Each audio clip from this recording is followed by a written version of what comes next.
కవిత గారు కొత్తగా 4 లక్షల ఉద్యోగాలు ఇస్తాననేసి ప్రకటించారు కదా సార్, అన్ని ఉద్యోగాలు ఇవ్వడానికి అవకాశం ఉందంటారా?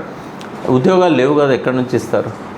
ఒకవేళ కొత్త క్రియేట్ చేయాలంటే ఉద్యోగాలకు జీతాలు ఇవ్వడానికి అప్పులు తేవాలి. ఇక రోడ్ డెవలప్మెంట్స్ ఉండవు, నీటిపారుదల, రోడ్లు, వైద్యము, విద్య ఏది ఉండదు. ఇక ఇప్పుడు మన బడ్జెట్ ఎంతవరకు మనకు పర్మిట్ చేస్తున్నదంటే ఒక 50% మన బడ్జెట్ జీతాలకును తర్వాత పెన్షన్లకు సరిపోతుంది.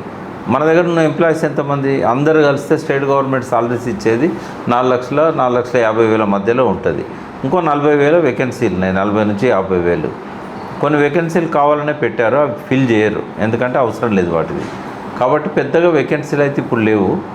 రేవంత్ రెడ్డి అతి కష్టం మీద తన పీరియడ్ అయిపోయే వరకు ఇంకో 2.5 సంవత్సరాల్లో ఎక్కువలో ఎక్కువ ఇస్తే ఏంటంటే ఇప్పుడు రిటైర్ అయిన వాళ్ళ ప్లేసెస్ భర్తీ చేయగలుగుతాడు, ఓ 50,000 ఉద్యోగాలు ఇవ్వగలుగుతాడు. ఆ తర్వాత ఇవ్వడానికి ఉద్యోగాలు ఉండవు. ఎవ్రీ ఇయర్ రిటైర్ అయ్యే ఒక 20,000 మందో 15,000 మందో ఉంటారు, వాళ్ళకు మాత్రమే తిరిగి ఉద్యోగాలు ఇవ్వగలుగుతారు.